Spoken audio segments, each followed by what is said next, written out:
Hi everyone, I've had lots of people asking about spaghetti rings and how to make them. So a spaghetti ring is a wrapped ring band, but it has lots and lots and lots of wraps, and it can either be done as a little coil or it can be done where the wraps all go over each other, which is where it gets its name from, because it looks like a little nest of spaghetti. And the reason people are asking to see a tutorial on how to make them is because the sizing can be a little bit tricky, getting the ends to stay together, soldering can be a little bit tricky, so I'm going to talk you through how I do it. We've made quite a few of them in class over the years. So the first thing is, because they tend to be quite wide because of all the wraps, if possible you want to measure your finger with a wider ring sizer rather than a really skinny one, because the skinnier a thing you use to measure your finger, the bigger a result it will get. When a ring band is wide, it takes up way more surface area on your finger, so therefore it needs to be a bit bigger to fit. So I'm going to use my wider ring sizer. You could use a bit of paper, tape measure, whatever you normally use to measure your finger is fine, but just bear in mind the wide ring is going to need a wider band to fit. So this is an N. That's what I'm going to go for. You can make these rings using a whole variety of different thickness or gauge of metal and wire, but I'm going to go for 1.5mm round sterling silver. One of the things that can make spaghetti rings a little bit tricky is because of all the wraps, especially if they're crossing over each other, it's quite difficult to work harden them afterwards, and because of that sometimes you need to use a metal hammer, and then, as most of you know, if you start hammering something with a metal hammer after you've shaped it on a ring mandrel, it's going to stretch. So quite often these rings end up being too big, so because of that I'm going to make it a tiny bit smaller than it needs to be, and then that way when I hammer it afterwards it doesn't matter if it stretches a little bit. So got my N, I'm going to mark it with a bit of Sharpie. You could use tape, or you might have a mandrel that's got the sizing on them. Then I'm going to take my wire and I'm just going to wrap it, but instead of wrapping it at that point I'm just going to make it a tiny bit smaller. So I'm just going to wrap and wrap and wrap and wrap, pulling it nice and tight. Now, as I say, I could either do it as a coil or start to cross it over, whatever you'd rather. It's just a visual thing. As you can see, the metal's quite springy, so in a minute I'm going to anneal it, but it's usually quite good to have it half hard with a little bit of spring to it when you're doing your initial shaping, because it gives it a nice smooth shape rather than it sort of flopping about all over the place. And again, the amount of wraps you do is just down to personal preference. I'm going to stop about there, and then I'm going to cut my wire to size so that the ends meet up more or less. There we go. Take it off the ring mandrel, and at the minute is a little bit tight, but that's what we want. There we go.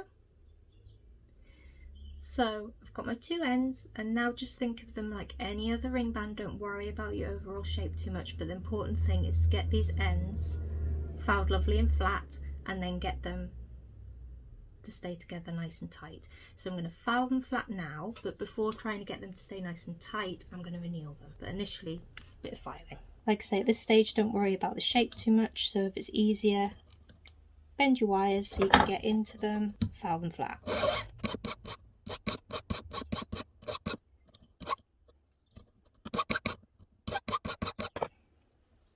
There we go. So now I'm going to anneal this.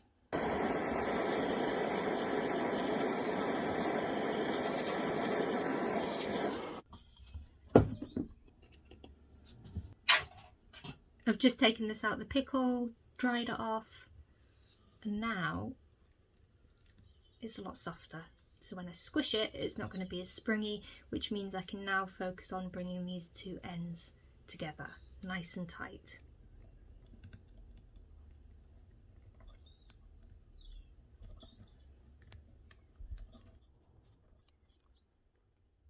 With this ring I'm keeping the join away from the rest of the wrap, and I'm just going to solder this, but equally you could nestle the join inside the wrap, put more solder on there. It would give it a bit more structural security. It just depends on the design that you're doing, but it is important to make sure you get the two ends to sit together nice and tight. and not pop apart. So it's a fine balance between having it soft enough that you can get it to stay in place, but springy enough that it will push nice and tight together on its own. So that looks pretty much good to go. So I'm going to solder this next. I've fluxed my join, I've added some solder, and now I'm ready to solder it together. With this one I'm holding it in the third hard tweezers, but it could be sat on the brick. I've just done that because I have them to hand. And now I'm going to gently warm it up so as not to blow my solder away, which is perched up on the join. Now the important thing with these sort of ring bands is to be very conscious of the area that you're trying to heat, which is the join, either side of the join, and not accidentally overheat other parts of the ring band and melt them.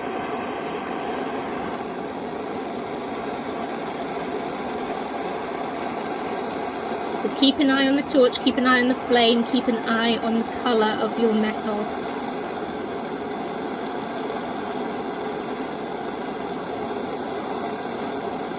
And there we go. All done, ready to be cleaned. That's all soldered and, as expected, too small at the minute. So before I shape it, I'm just going to clean this join up a little bit, give it a bit of a file.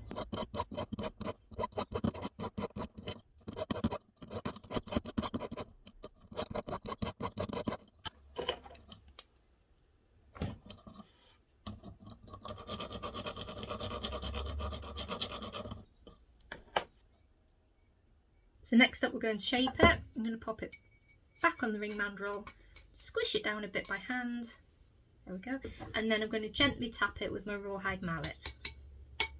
This is just to get the basic shape without marking it. There we go, and it's already started to go quite springy again, and it's only a teeny tiny bit too tight now. So my next job is just to refine the shape slightly. If there's any bits that are a bit wigglier than I'd want them to be, I can go in with my pliers. I've got my half round ones to hand, but you could use your, in fact, snipe nose would be better for this, so I'm going to use snipe nosed and just refine that shape.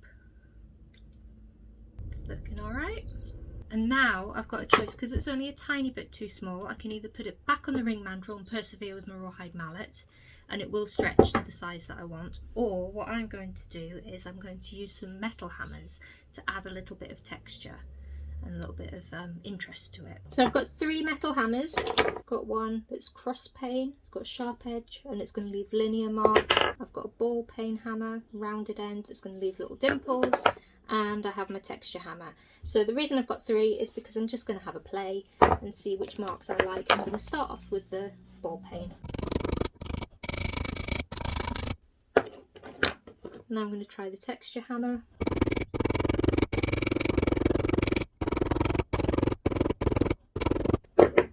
And now I'm going to leave some little linear marks.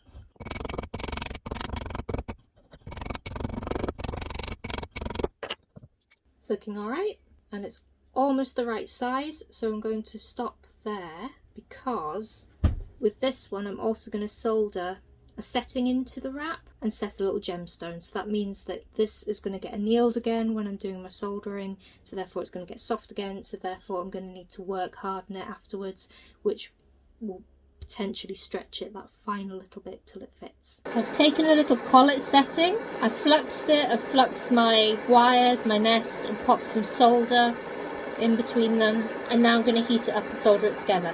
Now the really important thing here is, like with all soldering, the elements I'm trying to join, so the setting and the wires, need to get to the same temperature at the same time for the soldering to work, but I need to be very aware of where the flame's pointing and whether any of these wires are getting too hot, because I don't want to melt them. They're very easy to melt, especially any that are sitting quite high, because they're going to be exposed to the flame. So I'm going to take my time, I'm going to go in from underneath initially, get a bit of heat in there. I'm heating up the wires under the setting.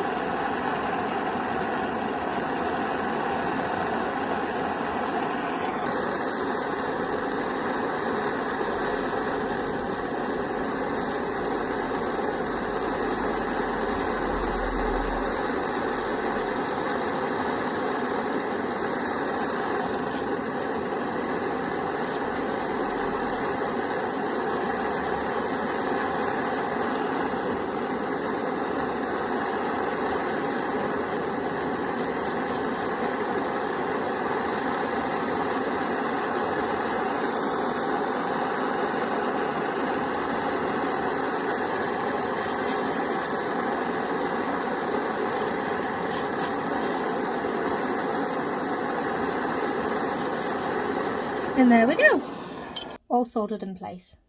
There's the little collet setting all on. Now the really important thing if you're adding settings to a spaghetti ring is, like with any other type of setting, the bit that you're going to end up pushing over the stone needs to be above the rest of the wires. You don't want to end up soldering your wire or nestling it so far down that you can't push any of it over the stone.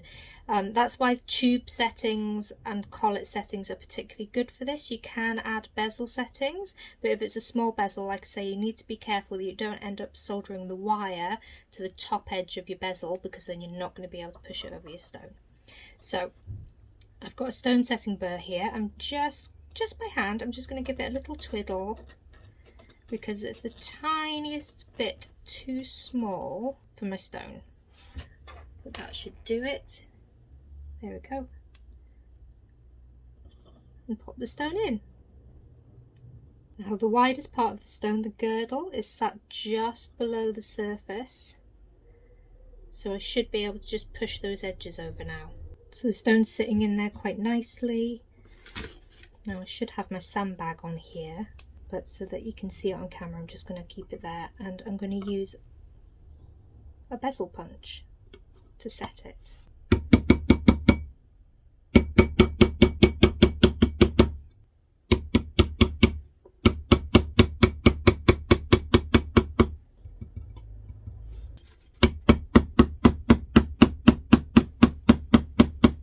Sometimes it's good to hammer these, sometimes you just want to give it a little turn. And I think I'm ready to go down a size now, so I'm going to swap this out for the next size down. And that one's a tiny bit too small, so I'm going to have to set it by hand. So I've got my pusher, and I'm just pushing the wall of the collet over the edge of the stone.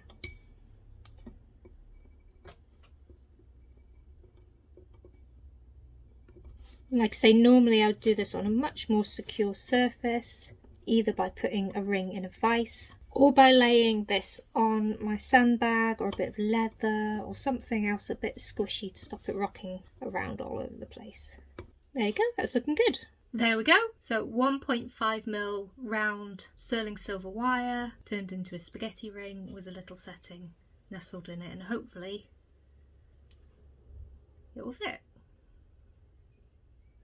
Anyway, hope you found it useful, and remember, the main trick is make sure, as always, that your wires meet. You will probably need to anneal your wire to make it soft enough so that they don't keep springing apart and moving all the time. If you want, you can use your third hand pliers to help hold things in place. You can either solder the join pulled away from the rest of the ring band, or you can sort of thread it into the ring band and put more solder on there, which will make it more structurally sound. If you're adding additional little bits, or even just when you're soldering your join together, keep a really close eye on what you're doing with your flame and your blowtorch, because you don't want to get any areas too hot and melt that you don't intend to. Anyway, hope it was useful.